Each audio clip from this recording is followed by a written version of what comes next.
Mesdames et messieurs, chers fidèles internautes, bienvenue. Bienvenue sur votre magazine politique sur la RDC Source Info du National Nixon Lukusaleya. Pour ce numéro, nous avons recueilli pour vous les propos des parlementaires debout sur ce discours du chef de l'État. L'Assemblée générale de l'ONU. Suivez et on se retrouve tout juste après. Dans le cadre de la réaction sur le discours du chef de l'État, on a fait lobby dans l'Assemblée générale de l'ONU. Le MB sous une décoration, président et parlementaire décoration de bonjour. Bonjour. Nous avons combattu l'IDPS, le peuple congolais. Bato nyonso balinga IDPS na yebisa bino boy soki oboy IDPS oza mutu moko nzamba salo ko kele en fait parce que seul parti politique nzamba tinda na Congo pour sauver la nation congolaise et le peuple congolais c'est l'IDPS. Merci Nabino, merci madame journaliste toza na disposition na yo pour na répondre nyonso ko eza inquiétude ya peuple congolais. Le but de mon bongo de Félix Antoine Tshisekedi président de la République qui a scellé le discours analyse Maman Baloba, histoire va changer depuis Congo et Congo. Le président baleka na tribune na Nations Unies basé belé ba Kasavu, ba Lumumba. Ba Kasavu ba Mobutu, ba Laurent Désiré Kabila, ba Joseph Kabila baleka. Mais discours meilleur discours, premier meilleur discours en Afrique. Et ça discours il y a président Félix Tshisekedi. À quel plus loin si na kolela na ba décider balongo la sanction non seulement il y a l'autorité congolaise mais balongo la même sanction il y a les leaders africains.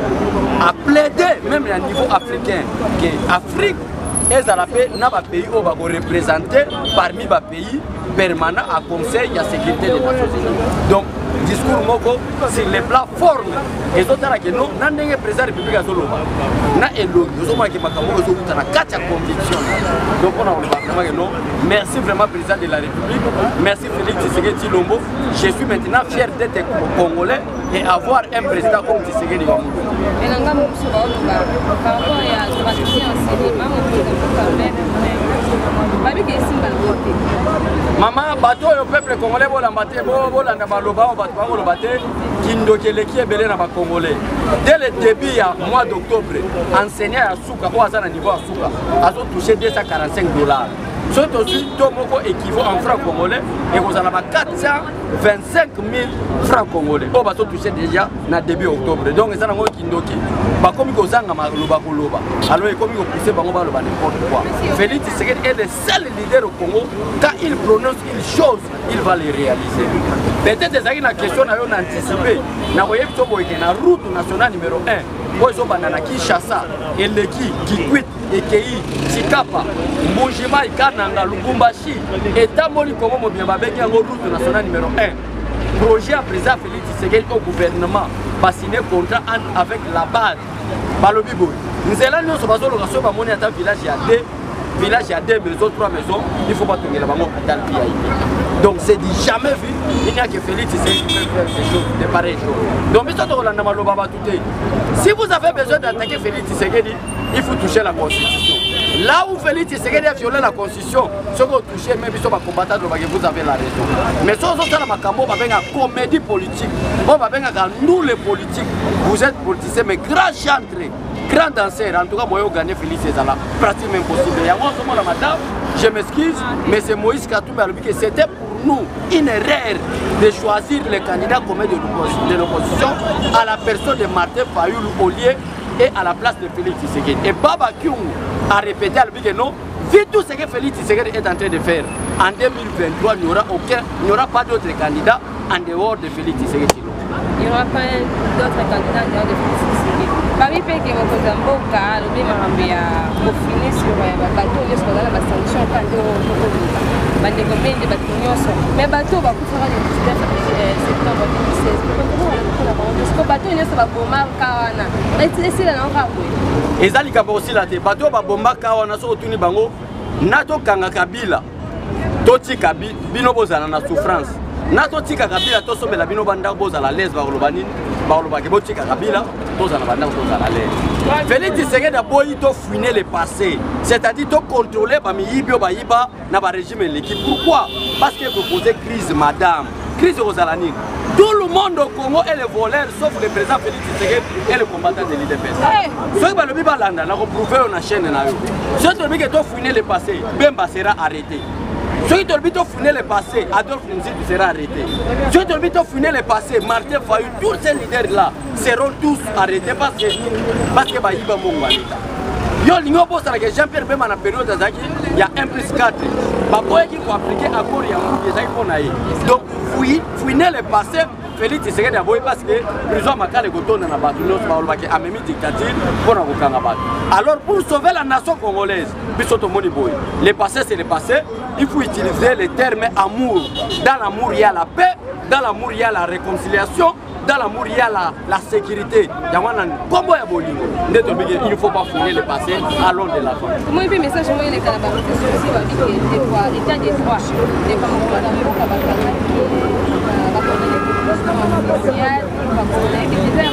et ça, le côté on a des réseaux sociaux. C'est la loi et ça le côté de Félix Tshisekedi monte à la Nord. Et ça les réseaux sociaux qu'on a envoyé ça dans la Félix Tshisekedi Aïba. Félix Tshisekedi maman et ça n'a pas ta personnalité. Et ça parmi les leaders va bota ma bakuta déjà mbongo. Félix Tshisekedi akuta mbongo on a siège oyo. Mobutu a l'équipe mbongo belé pendant 32 ans.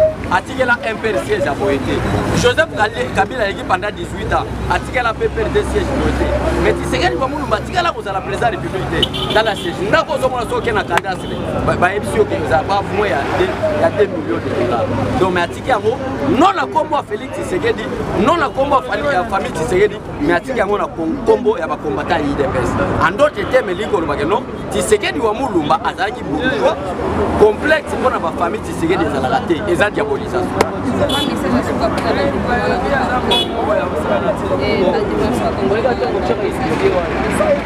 Bandeko ya poto mimi na lina adressé na bandeko poto parce qu'il s'agit de vous. Binono sobozako c'est la même baboke juana. Binono sobozako le bana ba TV au boy Félix Tshisekedi Tobeti. Lelo le Félix Tshisekedi est le président de la République. Pourquoi vous me mettez les balises mais pourquoi vous me mettez? Donc bozako le Félix Tshisekedi na ba lèvre na monter maté. Donc comprendre bino. Lelo ba nation puissant nyonso ya mokili. Bakomi ko ndima Félix Tshisekedi que c'est un bon leader pour sauver les peuples congolais. Mais yo fanika na ndako na yo ozo boya Félix Musika. To lingana, to za la bomoko poto to Zamba pambola bino, apambola mokonzi mboka, apambola peuple congolais. Avec Félix Tshisekedi, Congo ozo mona RDC madame, et vous allez parmi les pays permanents des conseils de sécurité des Nations Unies. Que Dieu bénisse le peuple congolais, que Dieu bénisse le président de la République, mais Dieu maudisse toutes ces personnes qui sont contre les peuples congolais. Mais pour la commission, chef de l'État, dans le discours, avec la commission, il y a une commission par rapport à la investisseur, ni le Koloba. Des commissions président Gondimati. Si on a dit message à président de la République dans TV5, dans Makambo est allé 15 millions, à défendre même caméra. Mais à l'obé boy, et ça qui m'ont détourné. Et ça qui est contre, n'est pas de ça, la moussala na bango. Bato ba aider bango ba lobiki no sunga biso ba pourcentage commission et Félix Tshisekedi so la ni message né asoka mais les journalistes a lobby clair que c'est illégal mais ce n'est pas l'argent détourné na kesa l'État. Donc il y a un tiki dossier na justice cause on a parlé présent pour comme Félix Tshisekedi mais c'est le président de malgré c'est bibliquement c'est un péché. Le peuple congolais adore beaucoup. Vous êtes vraiment un leader choisi par Dieu pour délivrer la République démocratique du Congo. Merci madame. Ça va bien par la casse de Tanzanie.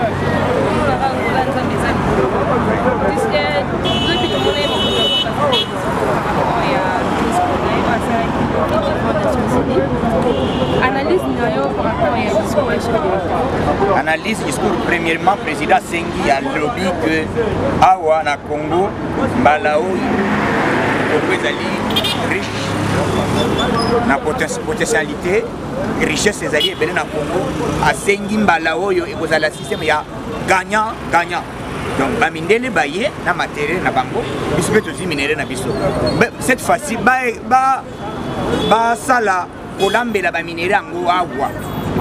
Discours wana a Sengi cette fois-ci que Congo oyo ba mindele o bazali comme na lobby ezali ndenge zalaka liboso te ba comprendre que oya na ye na Congo na pouvoir prisonnier politique azate bakangi deuxièmement ezali que gratuité o ezalaka que constitutionnellement ekokisama te mais pour na mandat na ye ekokisami et puis à la que cette fois-ci à la oyo année prochaine hôpital et vous allez au fêler. Mais parce que ngambo bandeko la kwa leo na la tita kwa na bakete ikambo surtout ya donc bandanga musuba bien que simba le chef de l'état en ba fouti mbongo tu n'as pas informé ba fouti ba lobby ba enseignant au lieu il y a 100 000 francs a touché 410 000 410 000 c'est là $250 tiens on a franc mais à l'époque l'enseignant ba bandi ba foutami. Si toi tu n'es pas informé, donc si tu es moi, quand mon enseignant Zimbongo a bossé à Nigété, a commis à la c'est-à-dire à zone du matin que et puis président lobby, ceux qui va migrants, pour les bateaux africains, par rapport à il y a pays na bango mais bazo senga quand même ba we bazo ko accueillir bango ba accueillir bango avec dignité. Basengi que cette fois-ci Congo oyo to mona kilobi et vous allez sur Bongo te président Sengi Congolais mbala oyo pauvre na Congo et puis chômeur na Congo na mandat ya président Fati a kozalaka te alobi akopesa ba Congolais misala et puis asengi que ba oyo bazo lingo travailler ba ya climat ekomi ndenge ndenge bazali kosengela ba oyo basengaka ko balo bakakanta kujanza ba ya kwepesir poto limoke efungama en désordre.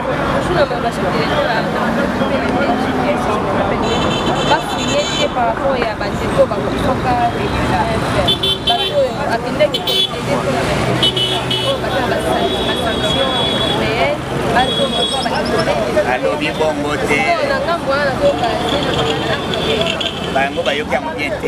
sanction à lobby par rapport à pays au Zimbabwe.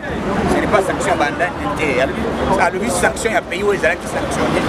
Les pays Zimbabwe ils allaient sanctionner à l'époque puisque Nani Mugabe azalaki dictateur azali kolinga na bananité mais aucun Mugabe président sous Asia ya mba sengi que sanction en elongwa Zimbabwe va travailler en unité avec les gens avec les pays voisins et puis na ba pays international.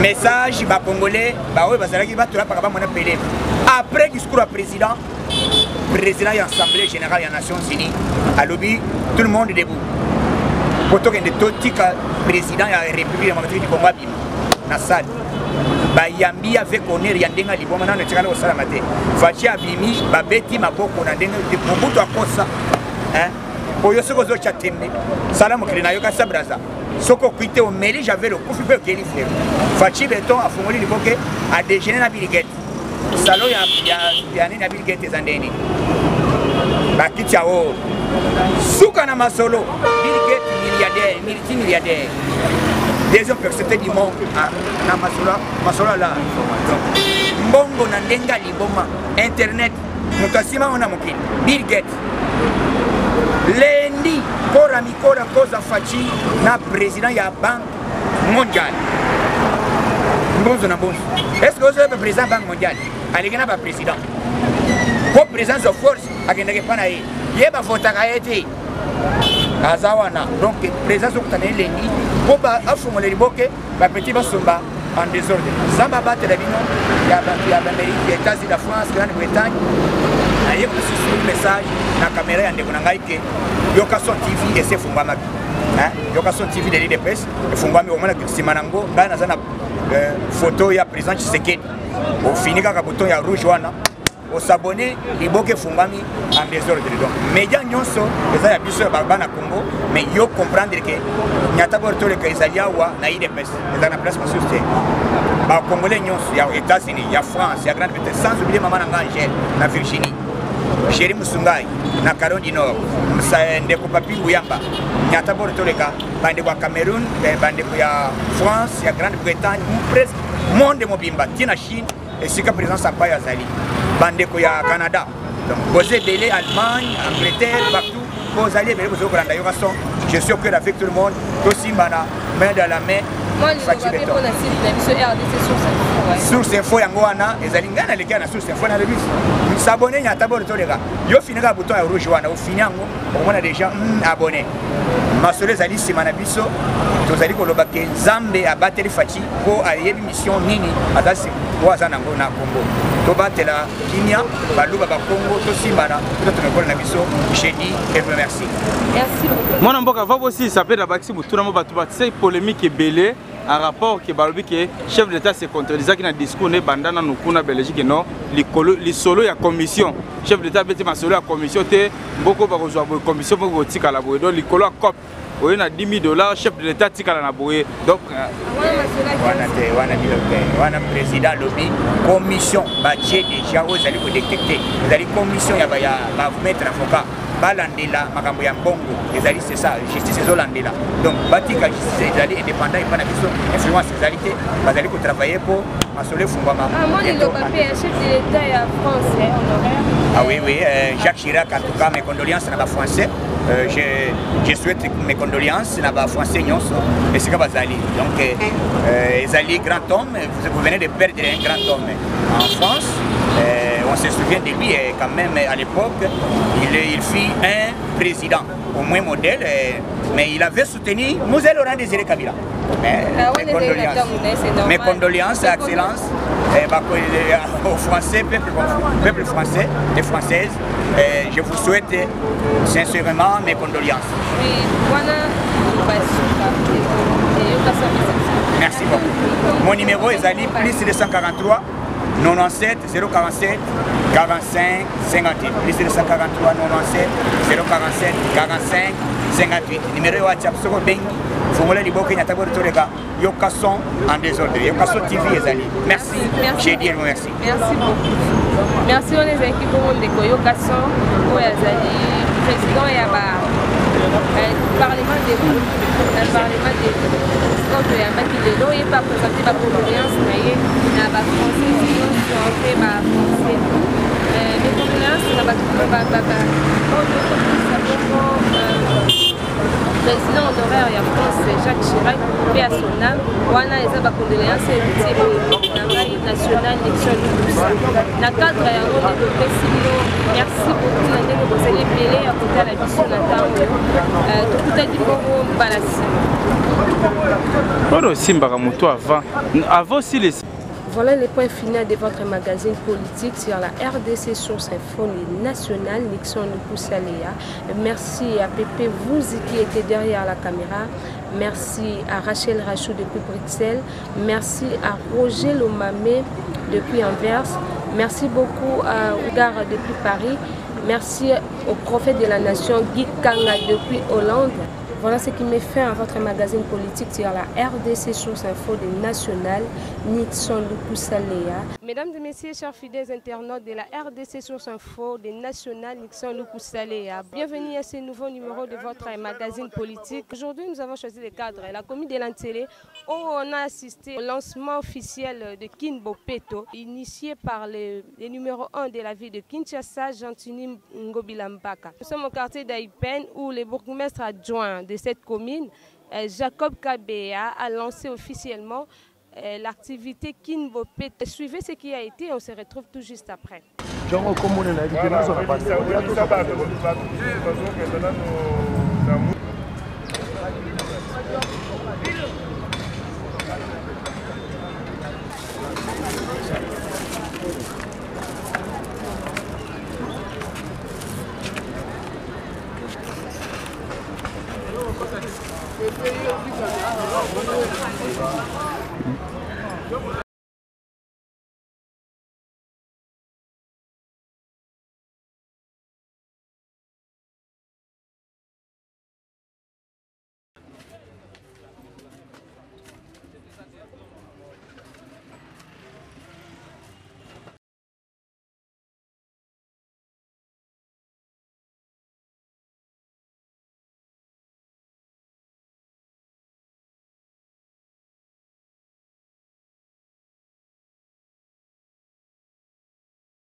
Par rapport aux images qui sont en train de prendre, parce que c'est le principal du chef de l'État, je voulais leur demander que nous baillons pendant une année que c'est la chose de ça.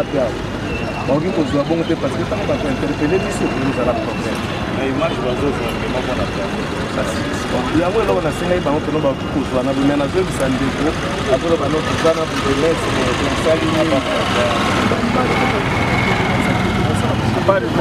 ça c'est fait le moment.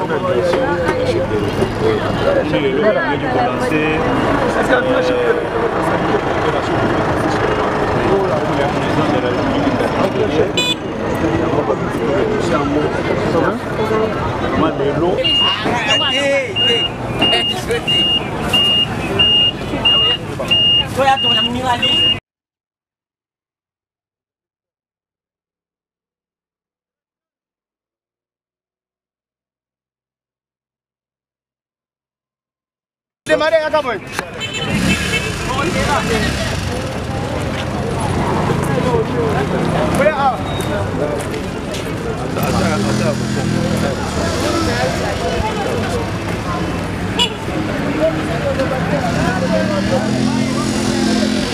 Zamta ide pesa batune mituna.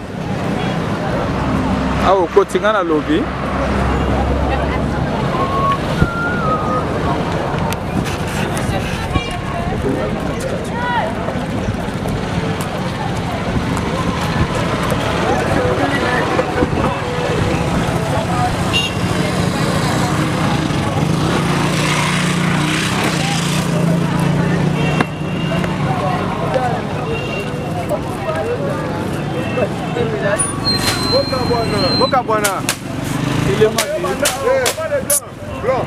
Pour créer distance.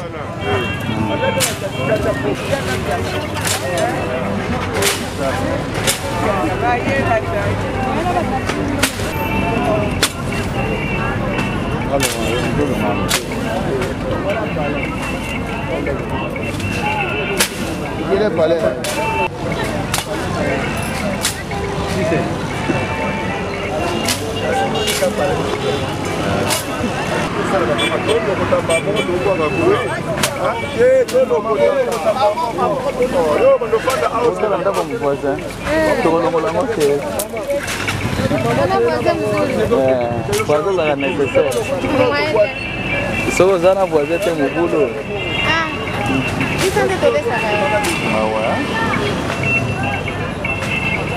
Comment on a qui s'en va la chaîne?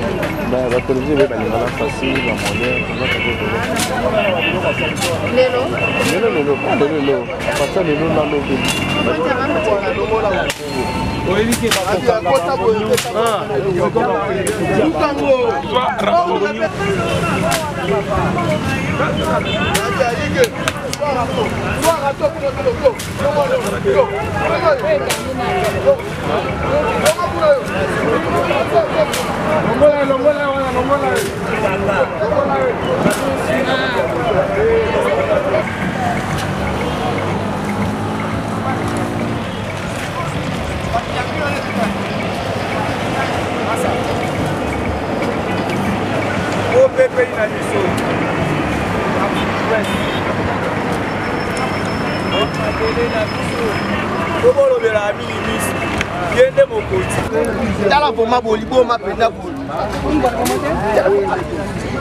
Si on appelle ça Donald Trump rapport.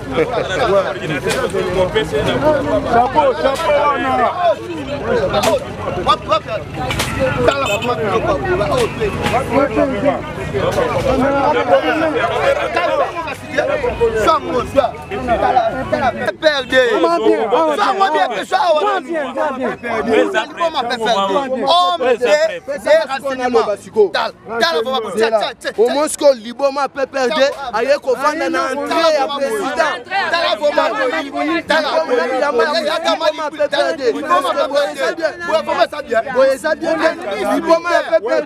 L'entrée à chef de l'État. Comment tu as infiltré? Vraiment. Nous sommes fatigués, tous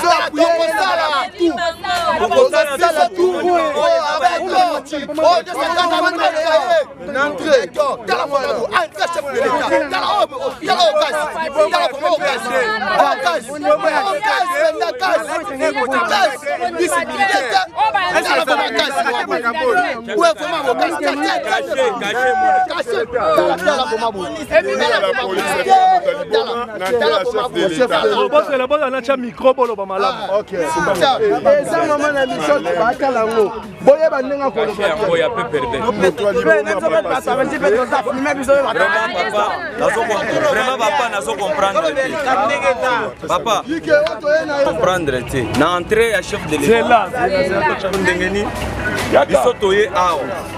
La pona kolongola ba salité ou ezali na entrée à président de la République. Mais toye komona na entrée liboma moko azali wana et puis liboma wana vandi na ye liboso entrée à président avandi na ye tant siko toye pona ko vérifier biloko eza na kati nde toye kokuta ba indice militaire oyo ezali tenu à la police et puis na mairie et puis na chapeau ya PPRD chapeau ya PPRD yango c'est-à-dire que azali infiltré a continué tike azali liboma nzoka azali penza acteur avant na batami parce que awa ezali pena entrée ya président de la République boye vraiment ezalaka te et puis tala oyo chapeau ya PPRD c'est-à-dire que ezali pena esprit moko ya mabe oyo baye awa bakubache yawa total net azali boma nzoka azali mutu moko acteur en tout cas pour na place auto suspecté place parce que tokuti na ba indice militaire bon web sali na ba service ya renseignement service nyoso ba service ya renseignement en tant que awa ezali boso ya président entrée ya président ba maboma nyonso bazala wate et puis liboso na ezala propre et puis salité ezala te et puis bato batelemaka pamba te parce que azali chef de l'état faut qu'on respecte. Ah merci, ah merci. Someone na teni wana ngasateka uti wa poto bon nambeli oyo ya euti unanda kuwana kuna ya nani yayo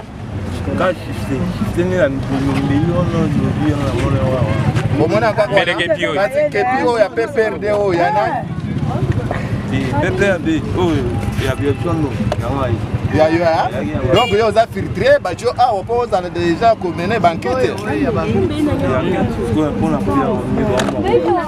mais yo ça liboma oyebi ke oyo ke pièce bien pour la Kimbeli la kepela kwa pepe ko ngai bega ila kono lata yo mona spot ba kasi chapeau oyo ya ex militaire ex phase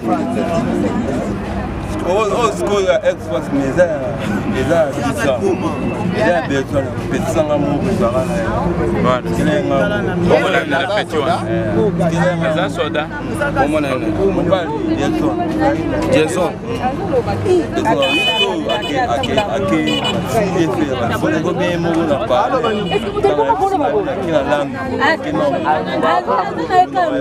bon sikoyo loko tozwi biloko oyo mpo na yo omoni ke tokokosala nini lesio nini tokokozwa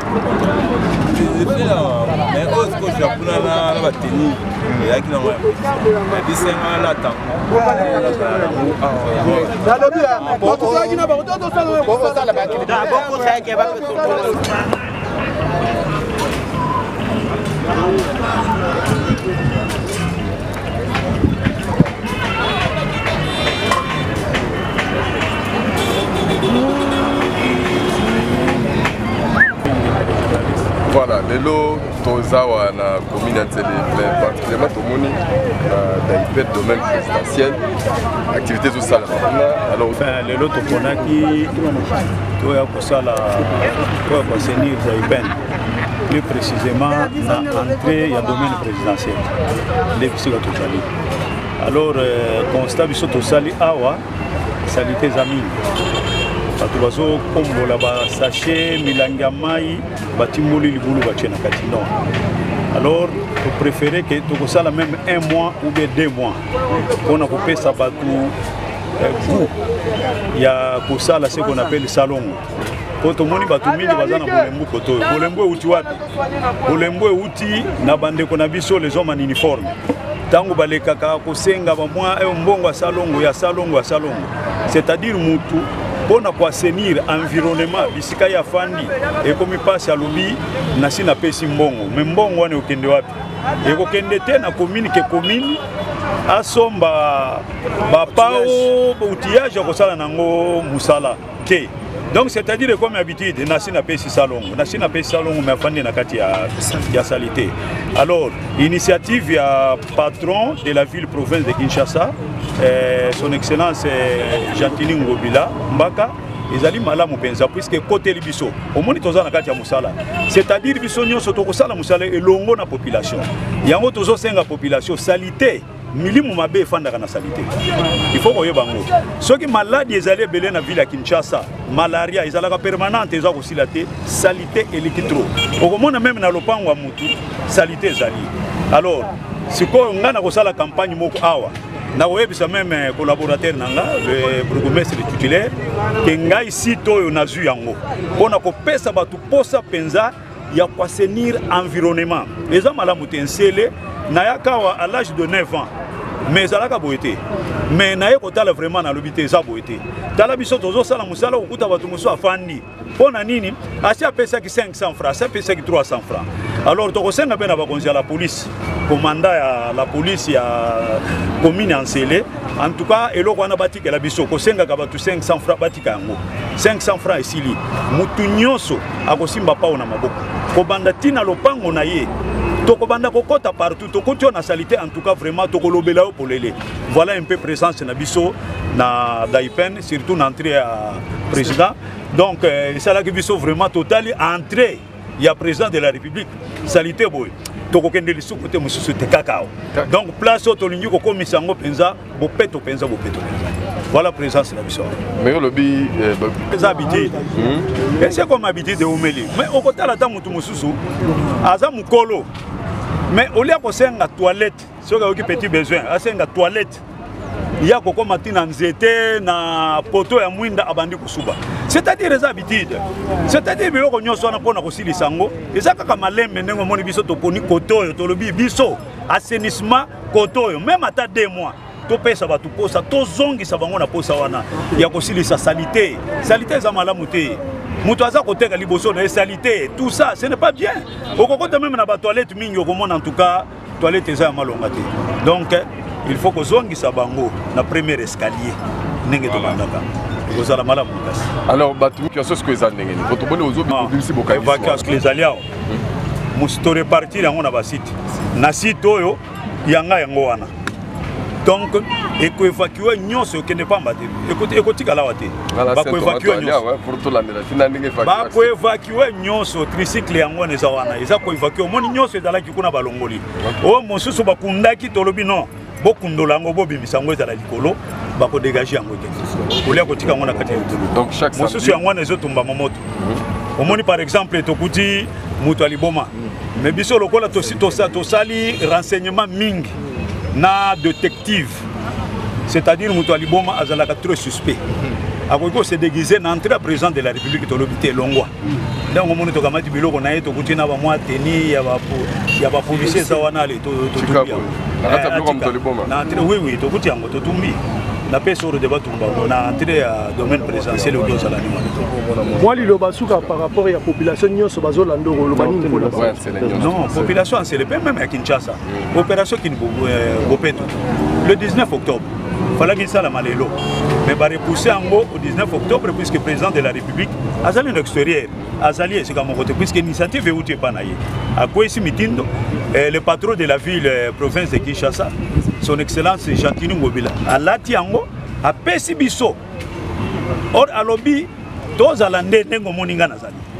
Oh ya kofana na bureau te. Au simbi pa n'engo moninga na simbi yango. Na ko sima déjà la force. Na ko sima ngo ko banda tongo ti 16h. Ti 16h. Ato lobby li soto zonga puisque ngada d'habitude na linga salité te. Même bisika ngana fanda ko mona linga salité atamukete. Alors to ko senga na population ancienne. Salité liton. To protéger population na biso, to protéger bana na biso. Salité de berceau et maladie, malaria, typhoïde, ainsi de suite, eza salité. Volité makasi ko bandana mapango na bino, na baveni na bino na bari na bino kosilisa salite. Voilà message on a repéré la population ancillaire. Totondo botondi mais chaque samedi au moins tu veux avoir activité il y a Opeto chaque samedi. Merci beaucoup. Vous serez toujours les bienvenus. La synthèse en français parce qu'il y a des médias français. Vraiment d'abord Bazo Lando Koko s'est présenté. Président de la télévision. ONG est la propriété dans le Célé. Oui, tout le monde bino lelo makamba propriété dans le Célé. D'abord, sentiment de cause à la langue par rapport à la propriété ou est parmi les domaines, on peut pilier dans l'association. L'association Nabiso, le Kolato Vizaki et but Nabiso, n'a objectif pour combattre d'abord salubrité, salité. Oui, tangi, salité. Alors, le Kola, ils ont point Oyo. Président na biso azo côté là, il fallait to sécuriser yango. C'est pourquoi to bandeli awa potocha bopeto na entrée ya président na biso de la République. Le message no kopesa sur na batu nyonso sécurité basenga bambongo pe na babambo bapesa bambongo oyo baboya ka kosala salon. Message tozo pesa. Toza na état de droit. Salongo eza ya kofuta mbongo te. Sinon tu vas kosenga na baoyo bazozwa mbongo azala militaire azala policier azala agent ya l'état bapesi mbongo yake kosala salongo et non bapesi mbongo atie na poche salongo esalemi te moto apesi mbongo afuti salongo. Vous comprenez? Donc toza na confusion ou bien tosali salongo tobongisi mboka na biso esili eza te ke kofuta mbongo po osala salongo te tofuta ka salongo te makambo wana il faut esila sinon ekozala yo militaire yo policier ozwi mbongo ya salongo kota na nini na terrain sala salongo na place ya muto ya pesi yo mbongo. Et si vous pouvez nous le faire en synthèse en français. La synthèse en français. Merci chers fidèles internautes de la RDC Source Info de National Nixon Lukusa. Vous venez là de suivre ce qui a été organisé par les bourgmestres adjoints de la commune de Lantsele, Jacob Kabea, où on a assisté au lancement officiel de Kinbompeto. Kinbompeto, qui a la commune de Lantsele. Merci Nandenge Bolanda Kibiso. Merci à Joe Pepe vous qui était derrière la caméra. Merci à Pati Mwamba. Merci à ma famille. Merci à Rachel Rachou depuis Bruxelles. Merci beaucoup à Roger Lomamé depuis Anvers. Merci à Papa Félix Chama depuis Toronto. Merci au National Nixon Lukusalea. Merci au frère Alain Wakake depuis Paris. Merci beaucoup au prophète Guy Kanga depuis Hollande. Merci et à la prochaine.